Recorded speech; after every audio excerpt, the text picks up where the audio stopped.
Hi friends, welcome to our YouTube channel Pooja CHSE। आज के video में हम कुछ ब्यूरो क्वेश्चंस को सॉल्व करेंगे और इस चैप्टर के सभी ब्यूरो क्वेश्चंस का सलूशन नीचे डिस्क्रिप्शन में अपलोड किया जाएगा। उस लिंक को क्लिक करने से आपको सलूशन का PDF मिल जाएगा। अब हम पढ़ाई को कंटिन्यू करते हैं।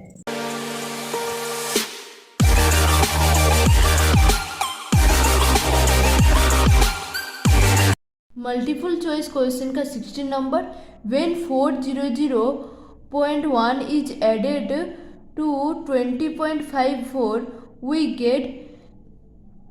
तो जब 400.1 को 20.54 के साथ ऐड किया जाएगा तो हमें क्या मिलेगा। तो हम एज यूजुअल जैसे सिंपली ऐड करते हैं तो पहले वैसे ही नॉर्मली ऐड करेंगे तो हमें मिलेगा 420.64। तो ये लेकिन रॉन्ग होगा क्योंकि ना हमें up to least decimal place तक ही राउंड अप करना है। तो हमें पहले चेक करना है कि इन दोनों में से कौन सा नंबर का लीस्ट डेसिमल प्लेस है।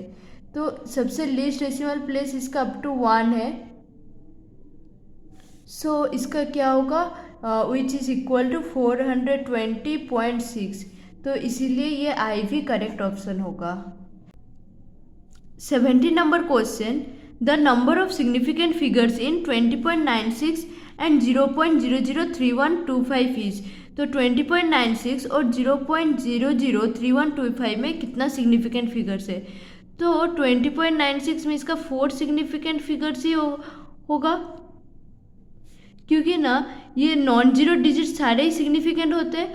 और यदि दो नॉन सिग्निफिकेंट फिगर्स के बीच दो नॉन जीरो डिजिट के बीच यदि एक जीरो लाई करता हो या फिर जितने भी जीरोस लाई करते हो वो सारे ही सिग्निफिकेंट होते हैं। तो इसीलिए यहाँ जीरो सिग्निफिकेंट है।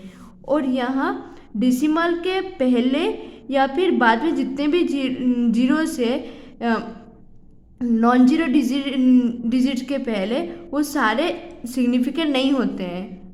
लेकिन यदि ऐसा होता 3125 पॉइंट और इसमें डेसिमल होता तो यहाँ जीरो सिग्निफिकेंट है, या फिर ऐसे होता 31250 तो यहाँ जीरो सिग्निफिकेंट नहीं है। लेकिन यदि डेसिमल हो उस और नंबर के लास्ट में जितने भी जीरोस है वो सारे सिग्निफिकेंट है। तो यहाँ 31250.000, तो यहाँ भी ये जीरो सारे सिग्निफिकेंट हैं। तो इसीलिए इसका कितना होगा, 4 सिग्निफिकेंट फिगर्स होंगे।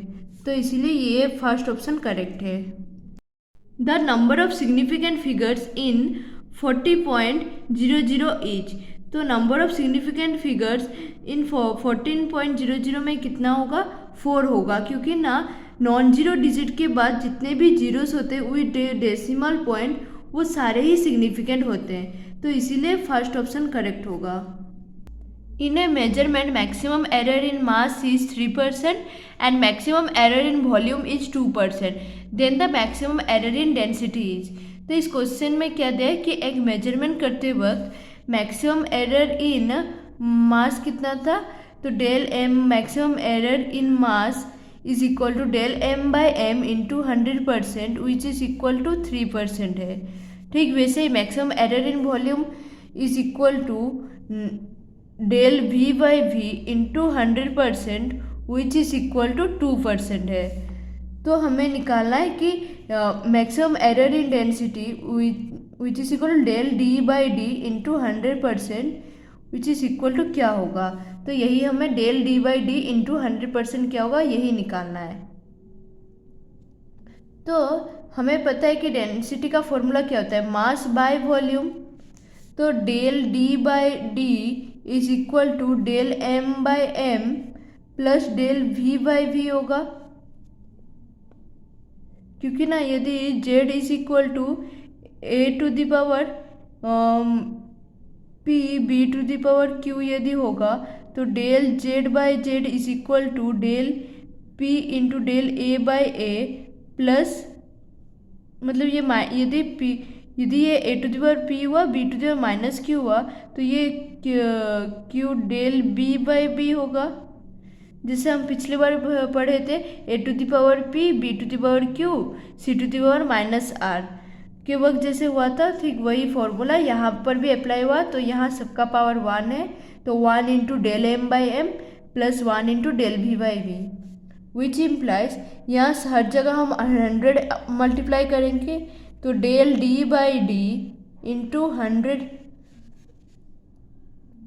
is equal into 100% is equal to del m by m into 100% plus del v by v into 100%, which implies del d by d into 100%, which is equal to del m by m into 100 is equal to 3% दिया था, plus del v by v into 100 is equal to 2%, which is equal to 5% होगा। तो correct option क्या होगा? Second option. तो सबसे पहले हमें क्या करना है, del M by M into 100% हो क्या है वो मिला। उसके बाद जाकर del V by V into 100% is equal to 2%। उसके बाद हमें क्या ढूंढना है, del D by D into 100%। तो डेंसिटी का हमें पता है फॉर्मूला की मास बाय वॉल्यूम होगा, तो इसलिए del D by D is equal to del M by M plus del V by V, which implies, तो यहाँ हर जगह 100 पर मल्टीप्लाई करेंगे। उसके बाद क्या निकलेगा, del D by D into 100 is equal to del M by M into 100 plus del V by V into 100। तो ये वाला 3% होगा, ये 2% होगा, दोनों को ऐड करके हमें 5% मिल जाएगा। In a measurement of length L and time t 0.1% and 2% errors are committed. What is the maximum percentage error in L t to the power 2? तो यहाँ एरर परसेंटेज इन लेंथ में क्या है 0.1% और एरर परसेंटेज इन टाइम में क्या है 2%। तो हम error percentage in L t to the power 2 में क्या होगा वही हमें निकालना है। तो यहाँ del L by L into 100% is equal to 0.1% given है, और del T by T into 100% is equal to 2% given है। तो लेट हम कंसिडर है Q is equal to L T to the power 2।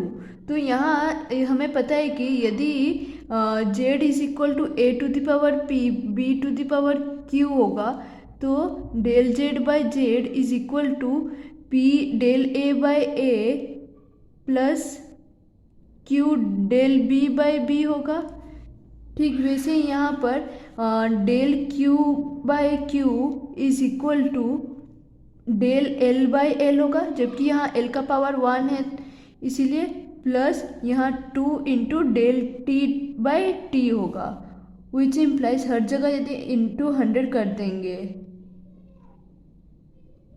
which is equal to del q by q into 100 is equal to del L by L into 100 plus 2 in whole into del T by T into 100, which implies तो ये del q by q into 100 is equal to, तो del L by L into 100 is equal to 0.1 plus 2 into 2%, which is equal to 0.1 plus 4, which is equal to 4.1%। So correct option I होगा। The error in the measurement of radius of a sphere is 2%. The percentage error in the calculation of volume is, तो error percentage radius का कितना है 2% given है, तो हमें volume का percentage error निकालना है। तो del R by R into 100% is equal to 2%। तो वॉल्यूम का फॉर्मूला क्या था, v is equal to 4/3 pi R cube. तो यहाँ वॉल्यूम का मतलब क्या है, आयतन है। किसका आयतन, स्फीयर यानी गोला का। तो यहाँ del v by V is equal to, यहाँ क्या होगा 3 डेल आर बाय आर होगा। तो यहाँ आर रेडियस है, रेडियस का मतलब परिधि होता है। तो यहाँ 3 डेल आर बाय आर क्यों हुआ? ये कांस्टेंट हमें मल्टीप्लाई मतलब यहाँ मल्टीप्लाई नहीं करेंगे, क्योंकि ना यदि 3 into 4/3 pi del R by 4/3 pi R करेंगे तो यहाँ ये कांस्टेंट कैंसिल हो जाएंगे, तो इसीलिए यहाँ हम कांस्टेंट मल्टीप्लाई नहीं करेंगे।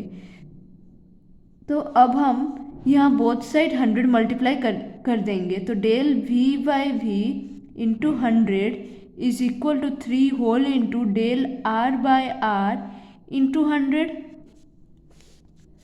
विच implies del V by V into 100 is equal to 3 into del R by R into 100 is equal to क्या गिवन था? 2%। तो 3 into 2% which is equal to 6%। तो करेक्ट आंसर क्या होगा? थर्ड बिट होगा।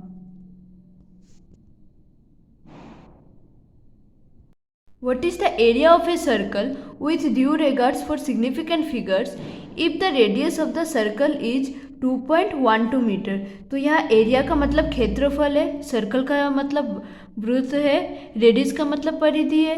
तो यहाँ हमें एरिया ऑफ ए सर्कल निकालना है, जहाँ रेडियस यानी परिधि वृत्त का कितना दिया? 2.12 मीटर।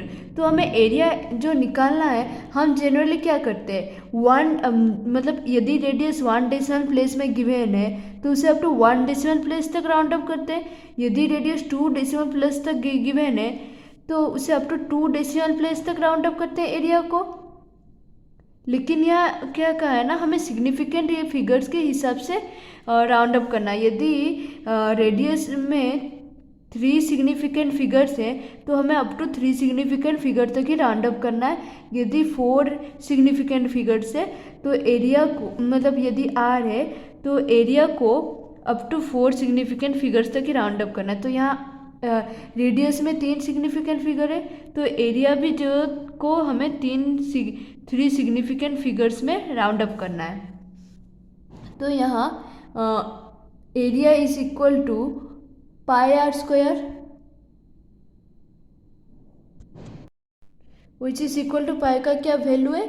3.14 और 22/7। तो 3.14 इंटू 2.12 का square which is equal to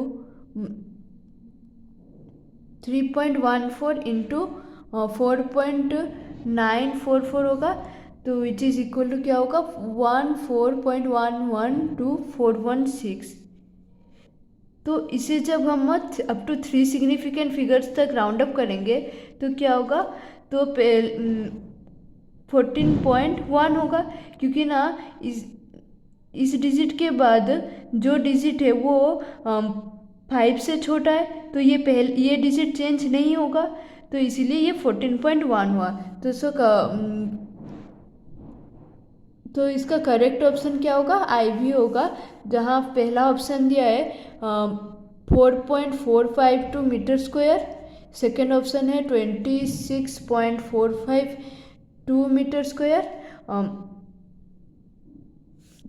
third option है 125,257 मीटर स्क्वायर। IV क्या होगा? ऑप्शन है 14.1 मीटर स्क्वायर। तो ये करेक्ट ऑप्शन फोर्थ वाला होगा। तो इसे आप वैसे भी शॉर्टकट मेथड से कर सकते हैं, जैसे कि आपको पता है कि रेडियस का 3 सिग्निफिकेंट फिगर है, तो ऑब्वियसली एरिया का भी 3 सिग्निफिकेंट फिगर्स ही होना चाहिए। तो अब आप यहाँ देखेंगे कि किसका 3 सिग्निफिकेंट फिगर है। तो पहला ऑप्शन में कितना है? 4 सिग्निफिकेंट फिगर्स है। सेकंड में क्या है? 5 सिग्निफिकेंट फिगर्स है। थर्ड में 1 2 3 4 5 6 7 8 सिग्निफिकेंट फिगर्स है। और फोर्थ में कितना है? 3 सिग्निफिकेंट फिगर्स है। तो ऑब्वियसली फोर्थ वाला ही ऑप्शन करेक्ट होगा। A time interval of 3.1 second is recorded by a stopwatch whose LC is 0.1 second. The limits between which the interval lies is. तो हमें लिमिट ढूंढना है किसके बीच ये टाइम इंटरवल लाई करता है। तो यहाँ टाइम इंटरवल यानी t is equal to 3.1 second है, जो कि एक स्टॉपवॉच के द्वारा रिकॉर्ड किया गया है। यहाँ LC क्या है, LC और कुछ नहीं डेल t है, तो del t is equal to 0.1 second. तो हमें जनरली पता है कि t plus minus del t होगा, which is equal to 3.1 plus minus 0.1 second होगा। तो इसलिए करेक्ट ऑप्शन क्या है, फर्स्ट है। The radius of a ball is 4.7 plus minus 0.2 cm. The percentage error in the volume of the ball is, तो यहाँ ball का परिधि कितना दिया है, 4.7 प्लस माइनस 0.2 cm है। और यहाँ पर हमें क्या निकालना है, percentage error in the volume, यानी आयतन में क्या एरर है, वही एरर परसेंटेज है, वही हमें निकालना है। तो यहाँ रेडियस इज इक्वल टू क्या दिया है, 4 प्लस माइनस डेल आर होगा, तो which is equal to R यहाँ क्या है 4.7 होगा, प्लस माइनस डेल आर क्या है 0.2 cm होगा। तो यहाँ बॉल कौन सा शेप का होता है, गोला आकार का होता है, यानी स्फीयर शेप का। तो उसका वॉल्यूम क्या होगा, 4/3 pi R cube. So del V by V is equal to 3 into del R by R होगा, विच इम्प्लाइज जब बोथ साइड हम 100 मल्टीप्लाई करेंगे तो क्या होगा, del V by V into 100 which is equal to 3 whole into del R by R into 100, which implies del V by V into 100 is equal to 3 into del R कितना दिया है, del R is equal to 0.2 by R is equal to क्या होगा 4.7 into 100। तो यहाँ correct option क्या होगा, first option होगा, क्योंकि ना उसमें वही दिए 3 इंटू 0.2 इंटू 100 बाय 4.7।